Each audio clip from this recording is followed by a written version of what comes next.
এই মুহূর্তে ঢাকা সহ কয়েকটা বিভাগীয় শহরের অবস্থা দেখে আমার ফখরুদ্দিনের কথা মনে পড়ছে।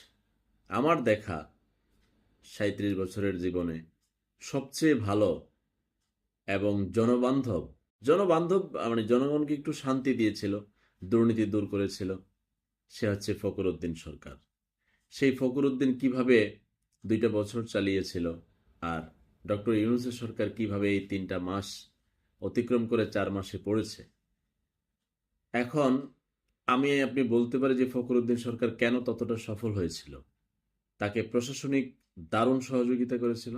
এখন হয়তো প্রশাসনকে যতটা ইউনূস সরকারের এই অন্তর্বর্তীকালীন সরকারের আহ, আহ, উপদেষ্টারা উপদেশ দিচ্ছে, আদেশ দিচ্ছে, হয়তোবা প্রশাসন সেটা মানছে না। এটাও হতে পারে যে তখনকার পরিস্থিতি এখনকার পরিস্থিতি এরকম ছিল না, তখন প্রশাসন যেরকম